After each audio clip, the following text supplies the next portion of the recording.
ஆனா அந்த சம்பவம் நடந்து கிட்டத்தட்ட ஒரு 10 மாசம் ஆயிடுச்சு. நேத்து வந்து ராஷ்மிகா மந்தனாவுக்கு நடந்தது, இன்று வந்து இப்போ த்ரிஷாவுக்கு நடந்திருக்கு. த்ரிஷா வந்து ட்விட்டர்ல ரொம்ப ஆக்டிவா இருக்கக்கூடியவங்க தான்.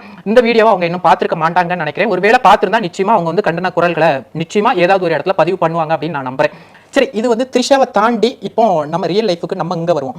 நாளைக்கு இப்போ வந்து சோஷியல் மீடியாவை எல்லாரும் மேக்ஸிமம் எல்லா வீட்லயும் ஏதாவது ஒரு நபர் வந்து சோஷியல் மீடியாவை யூஸ் பண்ணிட்டு இருக்காங்க. புகைப்படங்கள்லாம் நம்ம சோஷியல் மீடியாவில் ஈஸியா இருக்குது. நம்ம வீட்டில் இருக்கிற பெண்களுக்கு ஏதாவது ஒரு பெண்களுக்கு இதே மாதிரி யாராவது ஒருத்தர் ஏதாவது வெஞ்சன்ஸ்லயோ இல்ல ரிவெஞ்ச் எடுக்கிறேன் அப்படின்னு நினைச்சு நம்ம வீட்டு பெண்களையோ இல்ல குழந்தைகளையோ இந்த மாதிரி ஆபாசமா சித்தரிச்சு ஒரு வீடியோ வெளியிட்டுட்டாங்கன்னா அந்த பாதிக்கப்படுற பெண்களும் அந்த பாதிக்கப்படுற குடும்பமும் அந்த வீடியோவை எந்த அளவுக்கு எடுத்துப்பாங்க அப்படிங்கிற ஒரு மிகப்பெரிய ஒரு பயமும் கேள்வியும் நமக்கு இப்போ வருது. நடிகை த்ரிஷாவை பொறுத்தவரையும் தெரியும் இது ஒரு ஃபேக்கான வீடியோ அப்படின்னு தெரியும்.